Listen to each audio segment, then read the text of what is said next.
They didn't like how ambiguous the branding is. Like there's an awareness from these voters of like, Trump does this thing where he calls it beautiful to mask who knows what's lurking beneath his branding. Hello, everyone, and welcome to the Focus Group podcast. I'm Sarah Longwell, publisher of The Bulwark, and this week we're covering the Republicans' big, beautiful, or not so beautiful bill, both its human consequences and its political ones. Now, we spent some time on this with Annie Carney from the New York Times a couple weeks ago, but in that show, we were very focused on Republicans. This time, we're focusing on two groups of Biden to Trump voters, and some of what we've heard may surprise you. I want to talk about what is and isn't breaking through about this bill and how public opinion has evolved on issues like healthcare that we really see sort of taking center stage in this bill. My guest today is Jonathan Cohn, healthcare savant and author of the Bulwark's excellent newsletter, The Breakdown, which is both a policy breakdown and a beat on how our federal government is breaking down, maybe even having a nervous breaking down situation. Jonathan, thanks for being here. Thank you for having me. You're not having a nervous breakdown. You're cool. We haven't done the focus group yet, so let's see where I am at the end of this show. Well, you watch the focus groups, you prepared, so I appreciate that. So the reason I wanted to have you on and the reason we're going to talk about this, even though, because I was sort of like, do we need another BBB pod? And then so much has changed, even in the couple of weeks since we've had the Musk and Trump blow up, and one of the groups was like happening while that was going on. And so I thought we should revisit it now that it's with the Senate. They're trying to figure out what to do. There's been pushback. But like, let's do some scene setting with your expertise. One of the things in this BBB is that it would have significant cuts to Medicaid. And you've written about this because this is where Republicans are getting stuck by being like, no, it's not actually cutting anything. And over the last decade and a half, and you've written a whole book about this, the ACA was immensely difficult to pass. And then it was immensely difficult for Republicans to repeal once it had started to really take effect.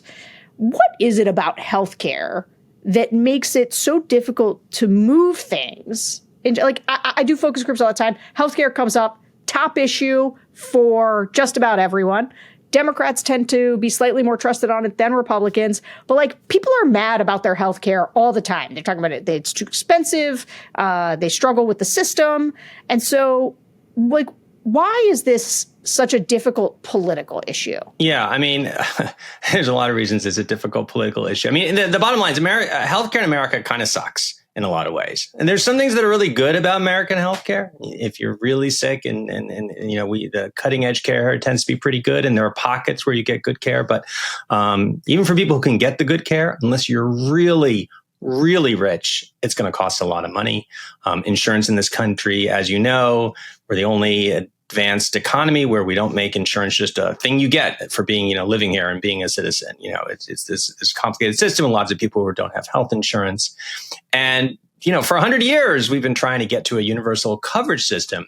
It's a tough fight. And there's a lot of reasons, but one factor we see that plays into both why it was tough to pass the Affordable Care Act, why Republicans failed to repeal it fully, and why they're struggling now to do something that's not repeal, but would be a quite significant retrenchment, is that one of the really powerful forces here is a status quo bias. And there's sort of two factors that go into that. One is that you got lots of people who are invested financially in the system as it is. You got doctors, you got hospitals, you got labor unions. Everybody's got a financial stake in this. And almost by definition, if you're going to deal with the problem of healthcare, getting people insurance who don't have it, bringing down costs for people who are paying too much, you're pulling money out of someone's pocket.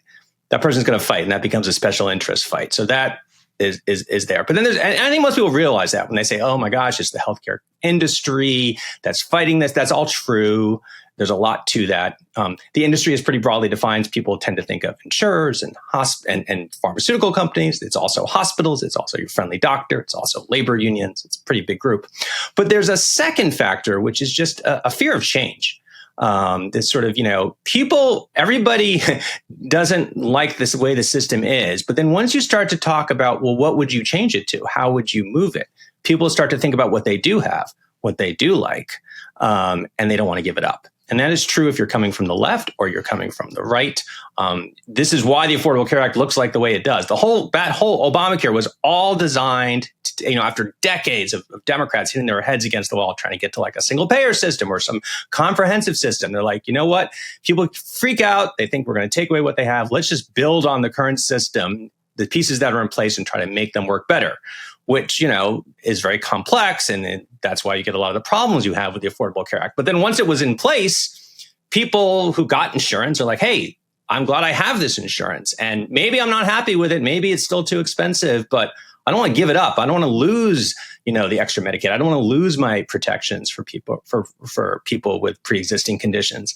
That's a very powerful factor. So when Republicans come in and decide to try to repeal it, they run into that same thing. And you can see this so vividly in the public opinion polling.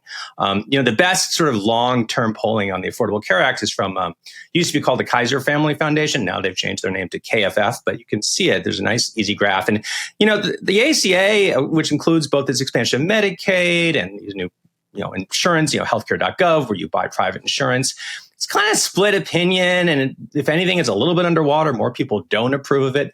Really got unpopular, if you remember back then when healthcare.gov first came on and it crashed and it was a big fiasco and it got pretty negative. And Trump gets elected and there's more people who disapprove of the Affordable Care Act than approve it. And then like on a dime, December 2016, it flips. And ever since then, the Affordable Care Act has been above water, and increasingly so over the years, because people were not happy with it. They didn't like a lot about it until somebody threatened to take it away. And then suddenly people were like, wait a minute, this is valuable to me. I don't want to give this up. I want to make the system better, but I don't want to go backwards. And that is the sort of wall now Republicans are trying to push against. Yeah, I mean, I will say you didn't say this in your answer, but I did think one of the reasons that, I understand all the special interests, but then there's the people part. I understand they're not losing something, but healthcare is so intensely personal, and the way you interact with it has an enormous impact on what you think about it. And so I'll give you two. I have two things. I am both a parent of a child who needed early intervention medically on something, and I'm also a business owner. And so I actually saw sort of both sides of this. And I remember early on asking the question, now that my kid was going to have what is known as a pre-existing condition. I hadn't thought much about pre-existing conditions until you have it yourself. And then you think, well, will he be able to get insured? And I remember people saying, I don't even think I asked. I think people just said, oh no, because of Obamacare, he will have no problem being covered. And I remember being like, oh, okay. That makes, these things are abstract until they're personal. Then I also saw, as a business owner who insures a lot of people, how much the costs not just have gone up, but continue to go up year over year, to a point where I sit there and go, how do people, if you don't have an employer covering this, or if you are an employer, and it is expensive. I had somebody recently who had not been in the position of seeing the health insurance numbers, had been sort of out of the workforce, and that came back into it and was looking at the numbers and said, well, these can't be right. And I was like, oh no, they're right. They have been going up year over year. And if you talk about it with other people people are just like, it's out of control, the level of cost. And so but that, to me, that is sort of the trade-off, right? Is encompassed in those two things is a lot of people are paying a lot more, but also you're covering people who have pre-existing conditions now aren't being kicked off. And that's that's a lot to grapple with, and just the complexity of what this means for an individual. It is super complex, and there are trade-offs. And, back when they were debating the Affordable Care Act, there was this, you always hear the story that Obama would sit there in the Oval Office getting the different, back when we had presidents who didn't, actually took policy debates seriously. And he would sit there and he'd listen. He had the economic advisors tell him he had to do this, and he had these, and he'd sit and he'd always pretend like he was doing a Rubik's Cube. He'd sort of actually pull his hands up and he'd do how do I get this all? Because they were trying very hard to do this in a way they could expand coverage and hold down costs. I will just say, for me, I've been doing this for a long time. I started my entry into this was interviewing people who didn't have access to healthcare. And what you were just saying, just, talking about your story. And I've heard from so many people over the years. I mean, it is a deeply personal thing, and it's deeply threatening. And this idea that, you would need medical care and could not get it, or that the only way to get it was to, go into bankruptcy or sell your house. And that kind of thing happens in our society. It happens less now than it used to because of the Affordable Care Act, because of, going back to the 60s, the creation of Medicare. And I do think there is a kind of steady progression along those lines. I think people have a sense that that's too much. Like whatever else you think, whatever you think about welfare, whatever you think, government programs, people should have a right to healthcare. You shouldn't have to go bankrupt because you had you're diagnosed with cancer, or you have some congenital condition, or you were in an accident. And you should be, if there's life-saving care out there, if there's care to keep you healthy, you should be able to get it. Now, getting from that realization to something you can do politically is a more complicated story. But I do think that most Americans, fundamentally believe that's what every other country does. And I think that's why I do think of it as this sort of steady march of, Medicare guarantees insurance for the elderly. So now you have the Affordable Care Act. So pre-existing conditions, we guarantee coverage for that. And it's, we're moving in that direction, but we're about to get a test case of whether it's almost always been moving forward. A few little steps, a couple of big steps. Are we about to take a few steps back? And that's what this bill would do. Well, let's get into the focus groups. I have more because I still have my Republican instincts. I read your newsletter, and I was not somebody who was for universal health care. And I don't know if I've evolved on this issue.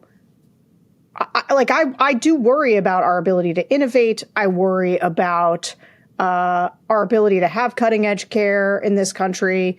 I worry about the tension between something like universal health care and immigration, where the second that the government is paying for people's health care, then it creates different incentives about who gets to be here and how do people live their lives. Because the government's now footing the bill. And so what they tell you how much you can drink, or if it's like, it is a very, very complicated, issue. But, anyway, I don't know. I'm not going to make you answer those questions right now. Those are just things that I think about. And you look at some of these other countries and you're also like, I don't know, is that a good system? Like, yes, they have them. Do we like them? Do the people in their country like them? Sometimes it depends on the country. So in any event, we can get into all that as we go. I want to level set these two groups by walking through our first question. So at the start of every group, we always ask, how do you think things are going in the country? And let's listen to what folks told us, because some of it is different from what you've gotten used to hearing on this show from this particular set of voters, which are the Biden to Trump voters. Let's listen. I mean, there's just so many reasons that I can say why this country is effed right now. I'm disabled. I don't even get regular disability. I draw SSI disability, which is like a set amount that they give you because you don't have enough work credits to draw full-blown disability. And I get Medicaid and I get food stamps, and I don't draw money for my kids, okay? So I'm supposed to live off $900 a month from the government. And with them turning around and cutting Medicaid, I'm already struggling to pay for medications. They're going to take and take and take until there's nothing left. And people like me who can't work, who have no way to draw other income as a tax-paying job, I don't know. I think the way that the grocery prices are, they're insane. They're really not coming down. And this big, beautiful bill is bullshit. I voted for Trump because I thought that he was going to do something good with our country this go round. Maybe because he's a good businessman, create something good for everybody, not just billionaires and these idiots that he's pardoning and I don't know. He needs to focus on the American people, the regular people, the average people, the middle class people, the poor people, instead of all the billionaires. And that's all he's doing. It's a reality.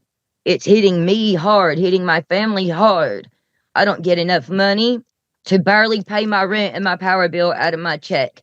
They give me $200 and something worth of food stamps a month, and that's supposed to pay for me and 2 children to have enough groceries to last 30 days. And if they go to cut that shit, food banks don't even take care of people enough to get by.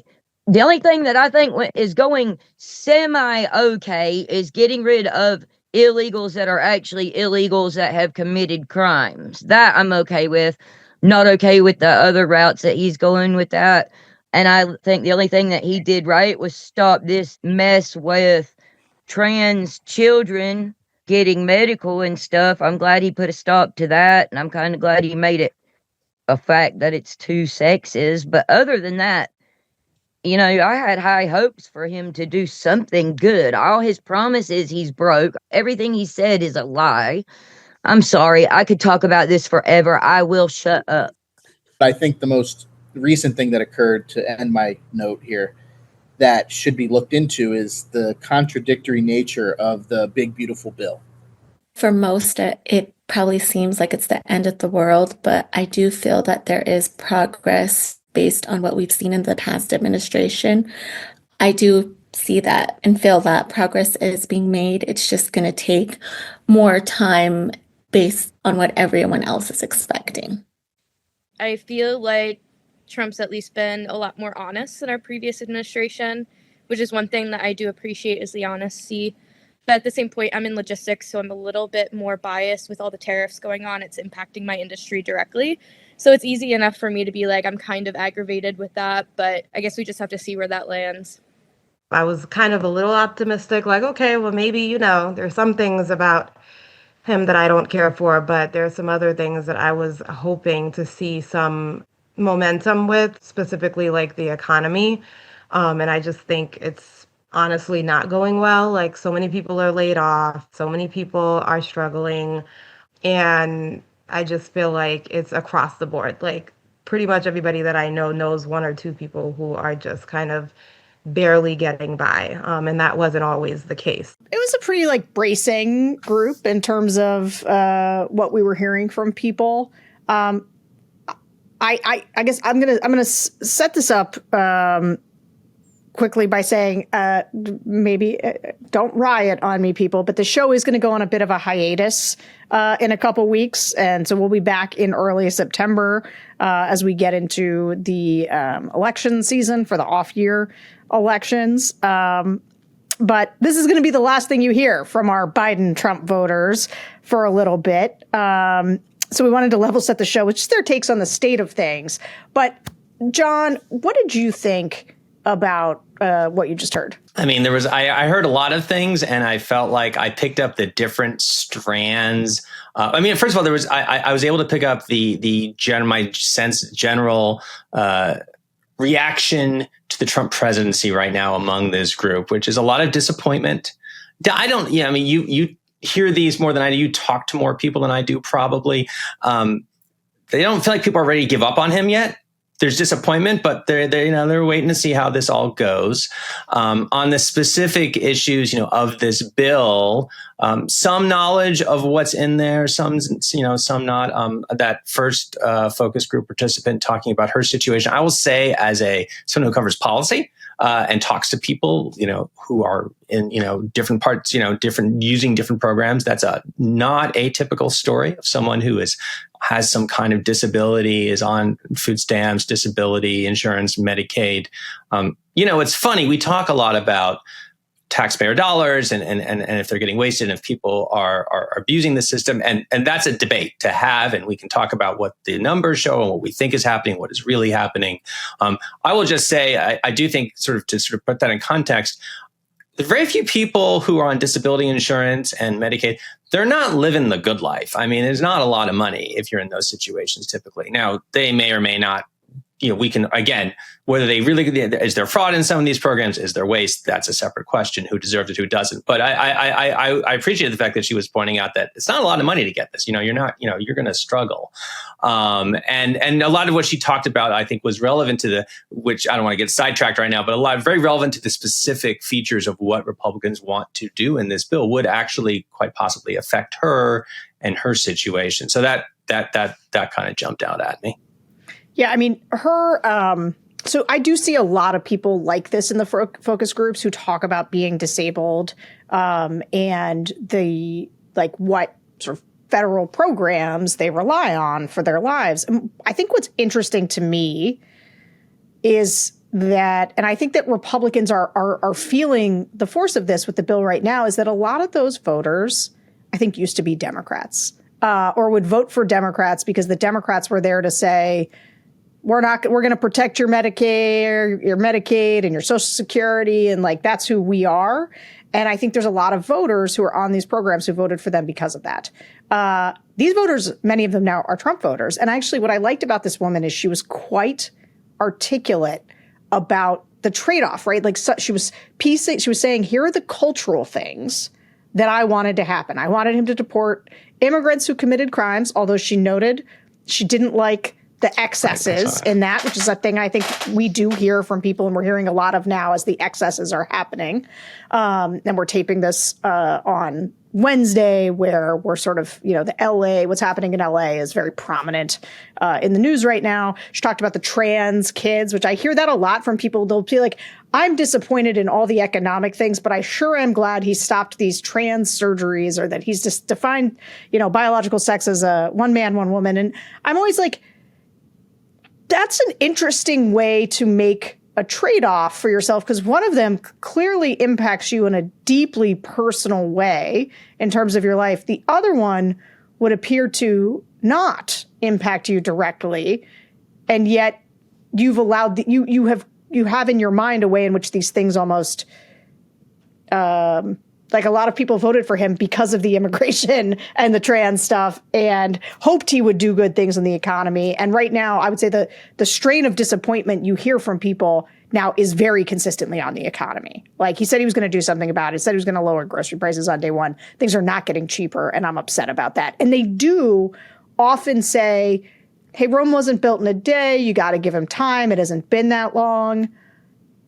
But if the economy does not improve, if grocery prices do not go down as he promised, like, I don't think these voters are there for the long haul. I mean, to me, it's just so interesting because it is this sort of test case, right? I mean, we've all been talking about this culture. Is culture now sort of overwhelming economics and personal finances in a way that it didn't used to? I don't know the answer to that. You probably, I'm sure you have a much better sense than I do. I'm kind of curious to see how that turns out, especially when this stuff turns from hypothetical to real, right? I mean, I'm glad, he's doing what he's doing on trans kids. I'm glad what he's doing on immigration. I don't like this thing on Medicaid. Maybe I'm still willing to vote for him. Okay, well, what if you actually lose your Medicaid? Are you still willing to vote for him? If the economy really tanks down, and a lot of these, again, it's not just, we've been talking about healthcare because that's what I do, but it's also cuts to food assistance, cuts to things like these clean, I know this little, not to get off topic, but all these clean energy investments, a lot of them are in these red communities and in states. And so you're going to get people in the tariffs, people talk about, when that stuff becomes real, do they start to vote differently? And the other thing, just in terms of the economy, and it's hard to know about this because timing is funny, but programs like Medicaid and SNAP become really important when the economy goes into the tank. I mean, that's when you need those programs. So, right now the economy is, at least in terms of unemployment, it looks pretty good. But, imagine a world where unemployment is now up because we have a recession, and all of a sudden Medicaid isn't taking on the role it used to. SNAP isn't providing the assistance it did. What do the politics look like then? And what if that's in, you say, fall of 2026, fall of 2027, how does that play out politically? Yeah. I guess for me, it's just interesting to know that these voters, they didn't used to be as much part of the Republican coalition. And so now that they are, now that these are Trump voters who are much more dependent on these social programs, there's a lot more lower income voters that are now part of the MAGA Trump coalition. That is the real test. This is where the rubber meets the road, where what he has done to sort of gin up the cultural grievances, whether that is enough to overcome the fact that he's going to act a little bit like a regular Republican on, he's got to find a way to offset his tax cuts. And so, if he's going to cut Medicare, Medicaid, are they gonna stand for it? Like, and will the Republicans care about doing this to their own members of their political coalition now that it's changed so much? Is to me that's an interesting question. Okay.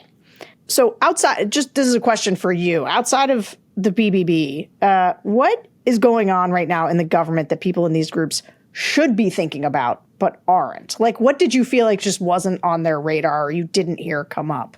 Well, I mean, immigration, and it did come up a little bit. The extent to which, we've talked about immigration so far, mostly in terms of the impact on these families, on the people who are subject to deportation. I mean, how many people have heard this story now of that? I'm going to quote it. I can't remember where it was. Was it Missouri where that community was? Carroll, where there was yeah. I mean, that story I felt like was one of those, how sometimes every now and then a story kind of breaks through and just like everybody read it and everyone said. So I feel like, I feel like the sort of human impact on people who are subject to deportations, that is sinking in and people are aware of that. Where I don't think people have really made the connection yet is on the ripple effects of that. The one that I've sort of been paying attention to, I hope to write about at some point in the not too distant future. Immigrants are an enormous part of our care economy, right? Home care workers, child care workers, they're throughout the service industry, agriculture. That is really going to start to have an effect. And, anyone who's got a kid dealing with an aging relative knows how hard it is to find home care, child care, all that. Well, it ain't going to get easier if the labor supply shrinks. So I feel like that is something people, I didn't hear about in this particular group. Obviously, I worry, democracy, prosecutions, all of that. I mean, I know that doesn't feel real and it's not pocketbook issues that most people are paying attention to. And it feels like noise out there. It feels like, everyone's just yabbering about it. People like us, we pay a little more, we understand that we think there's something much bigger going on there. So, we'll see. Maybe it just didn't come up in these conversations. I don't know, but I don't get the impression enough people are paying attention to that yet. Yeah. Or I would, this is one of the things I think about a lot is that, look, if you were talking to a group of Democrats right now, I guarantee you they would know what was happening in LA and they would talk about it. And they would probably mention, if not exactly threat to democracy, they would sort of have like this isn't what we do in this country. I feel like this isn't what we stand for. You get the Trump voters, even sort of the swingier ones, and those types of, I don't want to call them process concerns, but you just hear about the economy from those people, and you hear about then some of these cultural issues and the stuff about democracy, checks and balances. Is it being destructive? Man, does that not come up? Is that not animating as an issue? All right, I want to dive into the specifics of the big, beautiful bill because it's pretty ugly and it's clear that the people in our groups did not know that much about the specifics, which, by the way, again, now having done focus groups through a lot of big bills, big omnibus, including a bunch with Biden, the way in which voters often know what something costs or know the size of it, but have no idea what's in it is pretty consistent. But I do want to play the parts about what jumped out at them. Like, here's what they did know about it. Let's listen. I have been hearing a lot about the reduce in the SNAP that's been going on the past decades or so. I do believe that there is a point in time where it cannot be generational. Okay, if so-and-so's mom and then grandma was on it, I believe that he is doing the right thing, that there needs to be a cap involved when it comes to who's allowed to be on those type of benefits. And it should be more similar to like WIC, where, okay, you're allotted this amount of food each month or however it may go. But I do believe it's a starting process, because I know for me personally, if I want to go to the store and get a bunch of soda, energy drinks, chips, that's on my dime, on what I make or my husband makes. And it's not fair for other people that have those benefits get to obtain all of that on pretty much on our working dime. I've heard of that crappy bill, seen it. I watched them on TV for hours that day, where Trump went in and threatened everybody in the Republican thing before they voted. I watched that for hours on Fox. Figured that somebody would get tired of his threats, but they ain't there yet.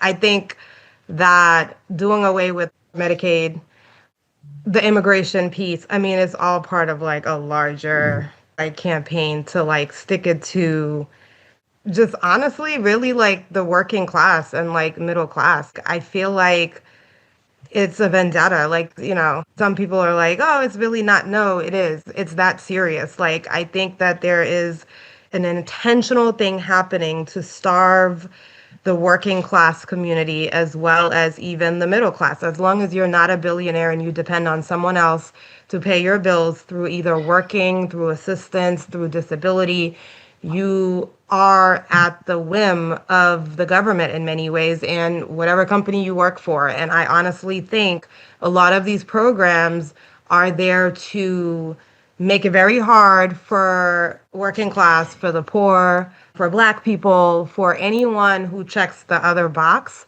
I think that that is the intent. And I think as a byproduct of that, unfortunately, if there was a way for Trump to say, I'm going to do all of this and it's not going to affect, and I hope this doesn't offend anybody on this call, but I hope it doesn't affect anybody who is white, middle class, or upper class, then if there was a way to do that, he would have did that. If you're not rich in America right now, Yeah, you he's a are on racist. the chopping block, unfortunately. And someone has to come in to really change that trajectory. But right now it's not looking good if you don't have a lot of zeros in your bank account. I heard like recently that when Musk left, he was kind of against some of the increases in there. The debt ceiling, that being raised by 4 trillion, like the budget deficit also going up.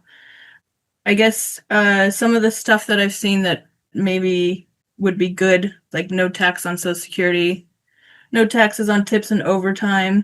And as far as the cutting social service programs, right, to make up some of this money, like Medicaid and SNAP, I think that could be good if there's some structure there. Like I think they're saying that they're asking for like more local state contribution instead of it being all federal. I guess that makes sense. Or they're talking about people potentially abusing the SNAP program. So I'm interested to kind of see that. But as several other people have mentioned, I'm not quite sure about the budget increases and the debt ceiling. That just seems like too much. And I agree, like putting everything into one bill, it seems kind of crazy to try to push all these things through at the same time without people picking and choosing what they think is not good.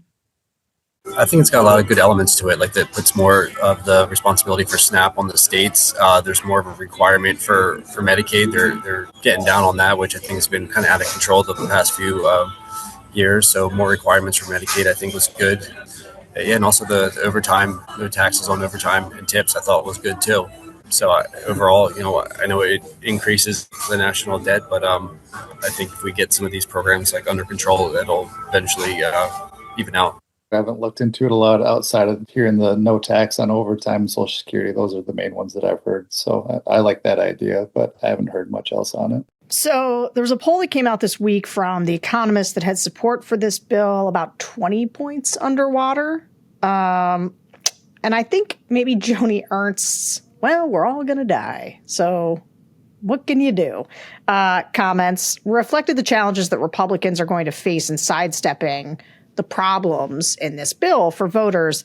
And you wrote about some of the key arguments Republicans are making on how their cuts to Medicaid are really not all that bad. That's sort of what they're, it's like, it's not so big, it's not so big a deal. And tell me, I've read your stuff, so I know you think they are lying. Explain why you think they are not telling the truth about what this bill does. Yeah, so they know that it is not popular to cut healthcare benefits, and it's not popular to say, especially not popular to cut healthcare benefits when you're also in the same piece of legislation giving a really big tax break to very, very wealthy people, because then people can say, wait, you're taking healthcare from poor people and middle class people, and you're giving that money to wealthy people as a tax break, which has the virtue of being true. You can argue, you can make the argument that's a good thing to do, that, we're better off with the tax breaks, the healthcare programs are wasteful, whatever. But that is in fact what is going to happen. So they know that. They are trying to, their strategies to sort of, minimize or deny even. I mean, I've heard how many Republicans out there say, we're not cutting Medicaid, no one's going to lose they've actually said no one's going to lose coverage, which, I mean, in what universe is that possibly true? I mean, not only are people going to lose coverage, they're counting on people losing coverage. That's where the savings comes from. The reason this reduces federal spending is because fewer people are going to get Medicaid. Fewer people are going to get Affordable Care Act insurance. That's what saves the money. They need that money. They're counting on that money. So, of course, it's going to take away health benefits. What do you make of the pushback, though, about the work requirements? We're just adding work requirements. Right. So, I mean, then there's sort of second is that, one of the things, we are taking away from some, but we're only taking away from able-bodied people who can be working. And you heard it in that poll. That is a good political argument for them. It always has been. I mean, this has always been the argument against any kind of welfare program is that, these are taxpayer dollars. These are people who could be working. We shouldn't be, you, the taxpayer, shouldn't have to work. You're going to work, you're barely making money and you're paying taxes. And now this person who's, and they're, in this, this argument is staying at home, playing on their Xbox or whatever. Did I date myself? Is Xbox a new thing? I'm like so old. I don't know what the new one is. I think they're on their Nintendo Switches. There you go. Thank you. You have young kids still, so there you go. Mine are grown up. So, on their Nintendo Switches and they could be working. And I think, that is an effective political argument. There's a reason they keep coming back to that. I will tell you from a policy standpoint, that's actually not very few people fit into that category. Most people on Medicaid work. The ones who aren't working, most of them have a caregiving responsibility. They have some kind of disability. They're in school. I mean, there's a whole list of things they're doing. You don't have a lot of these people. In part because if you think about it for a second, Medicaid isn't a cash benefit. I mean, we've had this argument about welfare. People get cash benefits. And then, there's this idea that they're going out and they're buying the Nintendo or the car or the TV or whatever, but you can't spend a Medicaid check. You can get a colonoscopy. I mean, maybe there's like 25-year-olds out there who are, if you know 25-year-old men, not a lot of them, usually the challenge is getting them to go to the doctor. They don't want to. So, I mean, and the other part of this is we know from experience that when you set up these systems to verify it, they're just these become these bureaucratic messes inevitably. And what ends up happening is a lot of people, the people who need insurance, who really need care, they have the chronic health conditions, they're struggling to kind of, they don't have a place to live, they don't have internet access. These are the ones who lose access to Medicaid. And it's really not, you don't end up catching a lot of those people who are the lazy ones who are, theoretically. I mean, some are. And, you can make that argument. And, there's an argument, which side to err on. But I do think that's an effective political argument for them. And that's why they keep pushing it. They are trying, they're saying that is what we're doing. What I would say as a policy check is that is really, again, it's a small number of people. The system you're setting up is mostly going to get people who actually deserve it. And by the way, there's a bunch of other stuff in the bill that's got nothing to do with work requirements. And that's where a lot of the cuts are coming from. What do you make about the bill's tax giveaways, like the no tax on tips, just on the merits? What do you think of that? So, I mean, on the merits, I don't love either one of those, the way they're structured. I mean, I'm not, there's some, you can make arguments that we shouldn't tax tips. We should. I mean, there's a whole, the whole economy of the service economy, how it works. Once if they know that taxes, if they know that there's no tax on tips, will salaries, come down as a result? There's a complex interaction there.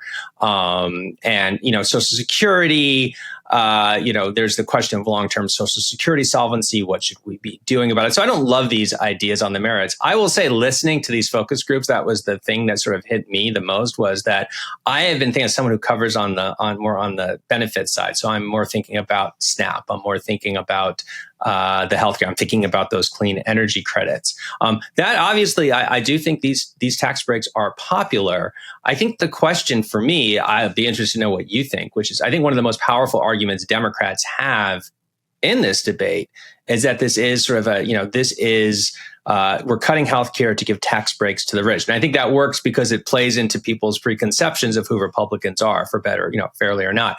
This is a way to, if you're a Republican, this helps inoculate yourself against that. I don't know how much. Do they get credit for that? Do people say, oh, great, I don't care that we cut Medicaid. I don't care that rich people got a tax break because I'm getting this tax break on tips, or do they not care? I honestly don't know. I mean, I'm curious what you would think, how powerful that is. Yeah, I mean, my guess is it's like slightly different people think different ways. Like young people in the service industry might like really go for the no tax on tips thing, but older people who go to the doctor a lot more, like who think that they're being sacrificed on the altar of rich people. I mean, that was what struck me from the groups, is that there was multiple people in them who had really swallowed they are going to cut this so that they can give tax breaks to really, really rich people, or Trump is just for really, really rich people, because that is a crack in, I think, sort of the populist perception of him, right? Where people are like, no, he fights for us and he's on the side of the working man. Like, the veneer of that seems to be drifting away for people who are hearing that cuts are coming for them. And I don't think the tax on tips is going to offset it for those kinds of people. Because I think they're sort of different kinds of people. Yeah. And we saw that, we saw that in 2017, right? I mean, that was a big part of his drop in popularity in 2017 was when they went after the ACA. People remembered that, and then they passed the tax cut, and people took that on board. And it felt like that was where, back then he was also, people forget, he ran as a different kind of Republican in 2016. No, he was going to protect Social. He was not Paul Ryan, right? He was going to, he was going to protect Social Security. He was going to protect Medicare. Now, of course, he was not Paul Ryan, and then he worked with Paul Ryan, so that probably hurt his case once he was president, because Ryan was the Speaker of the House back then. But I do think, again, you're the expert in public opinion. I always assume the most effective political arguments, especially when these policy debates get complicated, are the ones that reinforce pre-existing notions of who the parties are. It's why Democrats struggle, even if they have a good argument on immigration or crime, and it's why Republicans are going to struggle on anything that's redistributive. There was one interesting thing we heard incidental to the talk about this bill, which is folks were annoyed with, one, how big the bill is, which is true of every big bill. Like, voters don't like the big bills. They didn't like and then the second thing is they didn't like how ambiguous the branding is. Like, there's an awareness from these voters of like, Trump does this thing where he calls it beautiful to mask who knows what's lurking beneath his branding. So let's listen to how they talked about this. They buried so many things in there. I mean, the bill's 1,300 pages long. I used AI to try to summarize as much of it as possible. It's just ridiculous, especially the whole federal judge, and the security bond that they're trying to impose in there. That's just scary. And it's retroactive. A lot is going in there, and it doesn't really address the national debt. And that's a huge concern of mine too.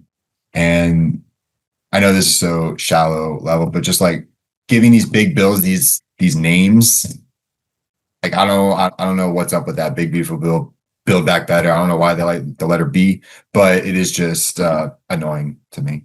I think that they think we're simple-minded, that they can put this name on this bill, and if you don't like it, they're like, what, you don't want to help the country? You don't believe that a big beautiful bill is those three things? And Build Back Better, it's like, build what back better? It just is, it's vague.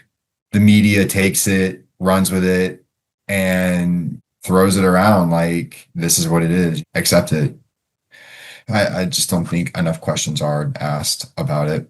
Those things need to be smaller, first of all, and the Senate needs to do more of their job and not pass responsibilities, which I think I'm digressing a bit, but a lot of this stuff can be chopped up, and I just think the Senate should do a little bit more than throwing everything together. I do know it is a very large bill, like you guys have already mentioned, and I think that it's just kind of almost suspicious, because what else could you be hiding in there? Because it's so large, what other things could be almost hidden? I don't know. With the name of it, the big beautiful bill, it's so typical of Trump's verbiage. Everything is better and great and the best and big and beautiful, and that kind of irritates me. Sometimes they know more than I think they're going to know, and then other times, like, certain things are just completely missing them. And so they don't seem to grok that bills are this big because they're passed through the budget reconciliation process as an end run around the filibuster. And so what are the consequences of so much of the legislation coming out of DC now? This and basically every government funding bill being so big and opaque. Yeah, I mean, I thought these voters were actually. I had that sort of twin reaction of, the like, well, the part of me is like, yes, this is why it's so big, and let me give you the explanation of the reconciliation process because that's what we do. And then I sort of think, but actually, these voters are pretty savvy. They're picking up on something, which this is an attempt to hide the ball, and hide the ball in a very particular way. It's not just that it's one big bill could be anything, and it is this mishmash, right? I mean, it is taxes and it's healthcare and it's clean energy and it's stuff with judges. I mean, there's all kinds of stuff packed into this. And it is an end run around the filibuster, which, I mean, I have thoughts on the filibuster. That's a whole other conversation for another day.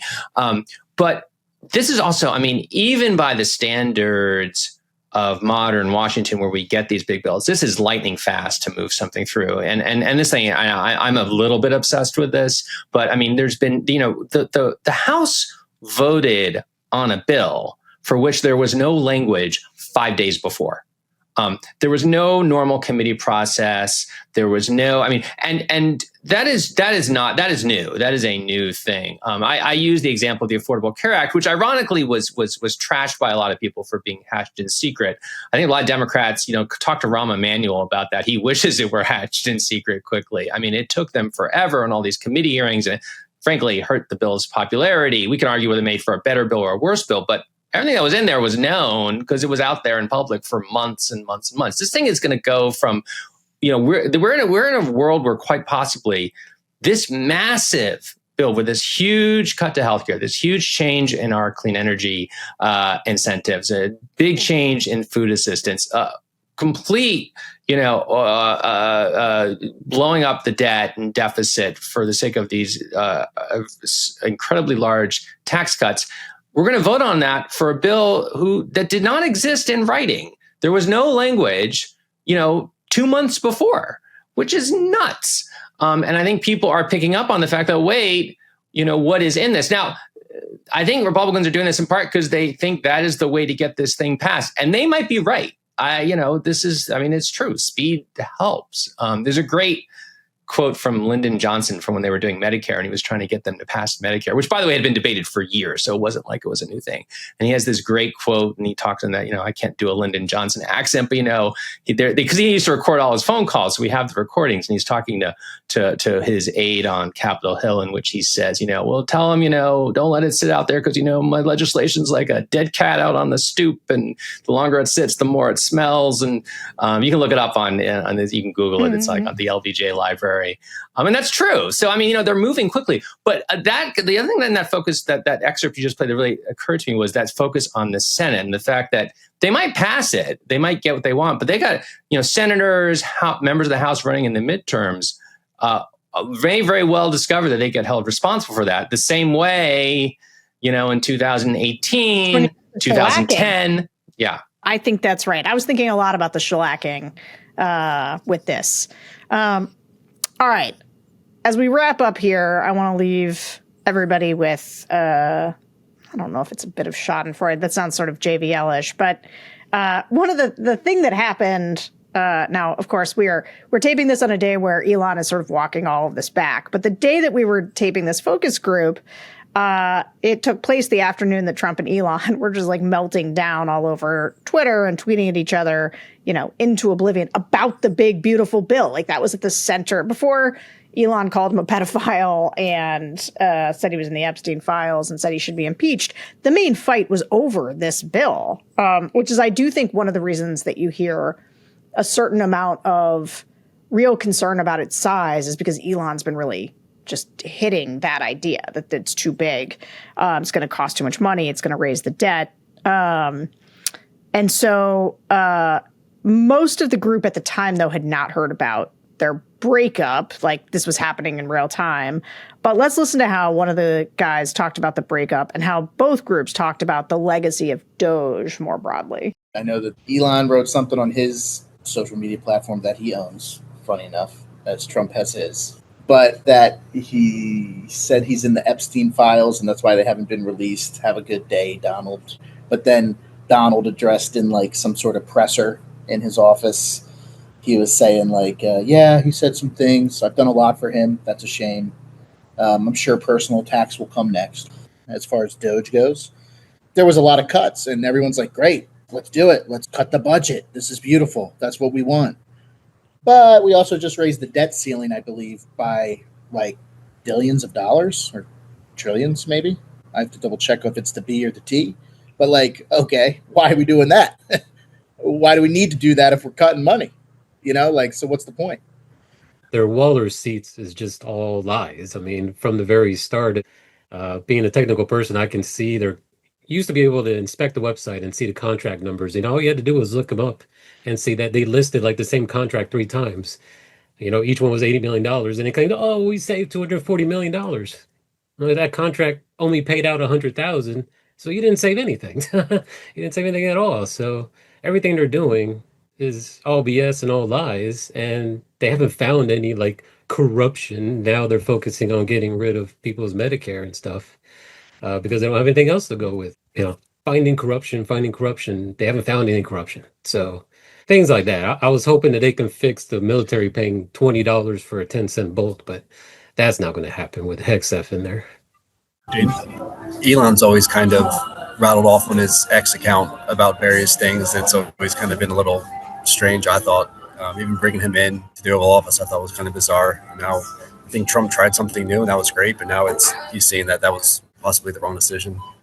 Even with Elon Musk, the Doge thing, that was a big-ass joke at this point. They're not saving any money, especially when the government bill that they are trying to push through is going to make us go in debt even more and then take from the most vulnerable people. Okay, so in that same Economist poll that I mentioned earlier, 56% of Americans agreed with Elon Musk that the bill will massively increase the already gigantic deficit. So I'll just ask you, to what degree was Doge really about cutting spending? And what would a good faith effort at cutting the debt and deficit look like from a Republican administration? And how is it different from this bill? It's like a real big question to end on. So it's like, Jonathan, write me your own bill that would work for Republicans. Right. Do we have an hour? No. So I'll do two quick pieces. All right. So first of all, I mean, there's the Doge piece and there's the legislative piece. I have said from like, I've been dismayed at some of these cuts in Doge, and just, I mean, it's shocking to me, right? Cutting medical research, cutting PEPFAR, literally hundreds of thousands of children, people are dying because we've cut off medical aid. And that's a dumb cut. It's not just cruel, but it's dumb. I mean, it's cheap in the grand scheme of the budget. It's soft power. It's American influence abroad. I mean, even if you're not, even if you don't sort of feel the humanity to do it, I mean, it's a dumb cut. Same with medical research. I mean, that is a driver of economic, of innovation. So what would it look like? Well, there are, in fact, the National Institutes of Health, just to take one example, is not a really well organized organization at this point. It's gotten all these different centers that grew up over time because you had a senator who wanted this project or that project.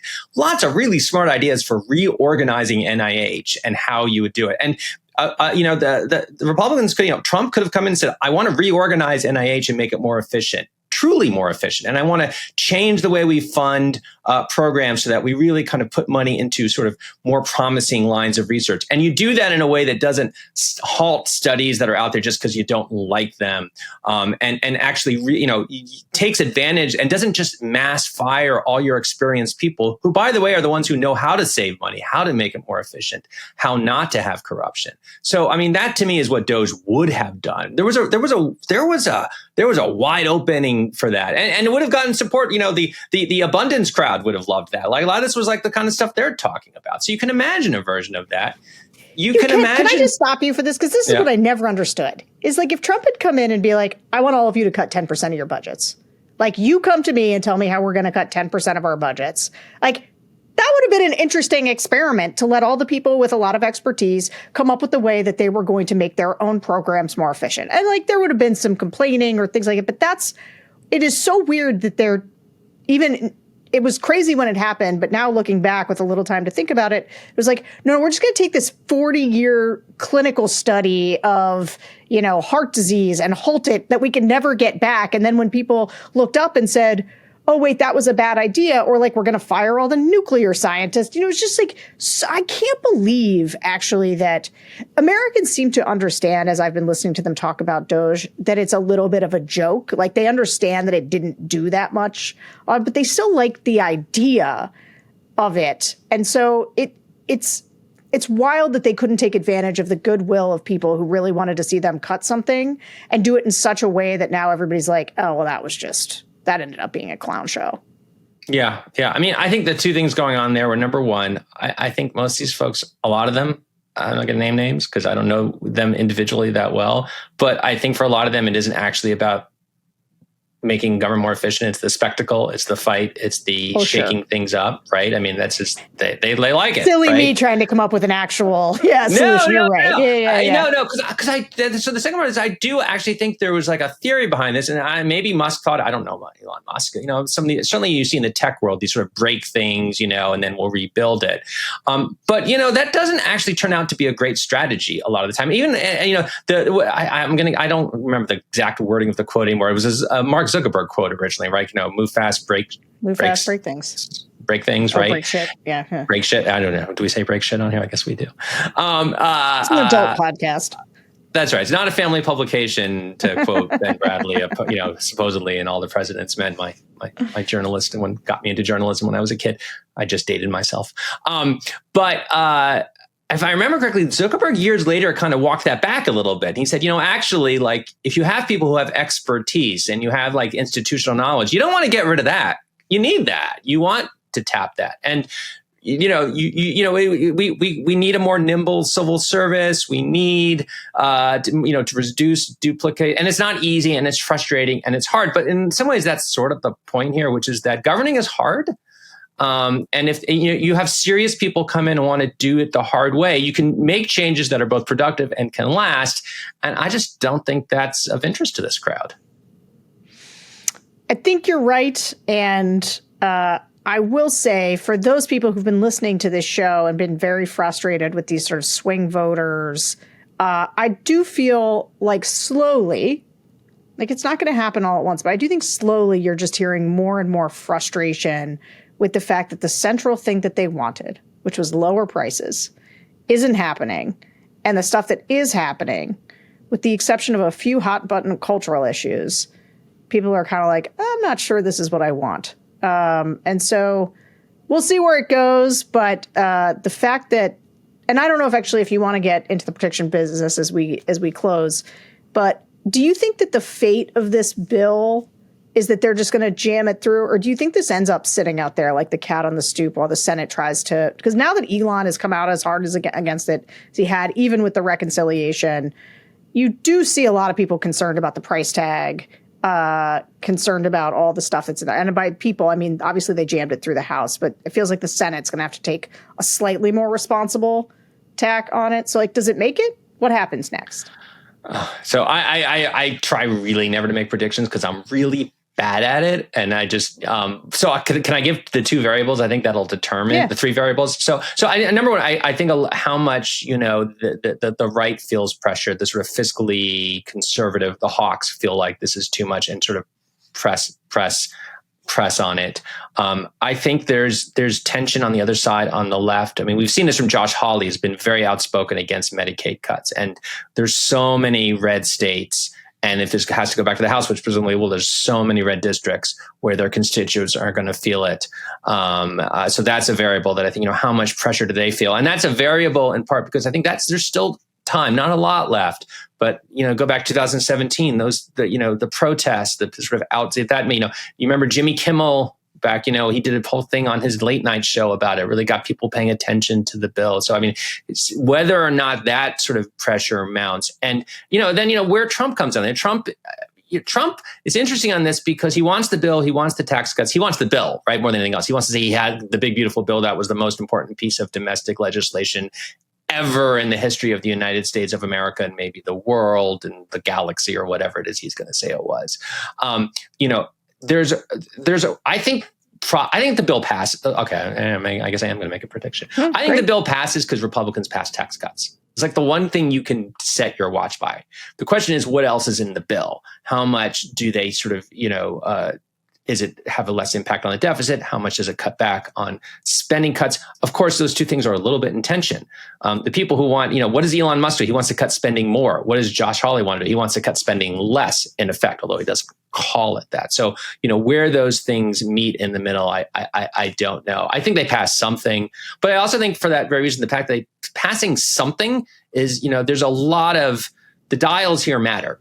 How much do they cut Medicaid? How much do they cut SNAP? How much do they raise the deficit? These are really important questions that are going to reverberate in this country for not just years, but for decades. So I think, for people who are watching and thinking, does it matter? Yes, it matters. There's a lot still in play and a lot could still happen. All right, let's leave it there. Jonathan Cohn, thank you so much for joining us. And thanks to all of you for listening to another episode of the Focus Group podcast. We will be back next week. But in the meantime, remember to rate and review us on Apple Podcasts. Really helps people find us. Subscribe to The Bulwark on YouTube and become a Bulwark Plus member at thebulwark.com. We will see you guys next week.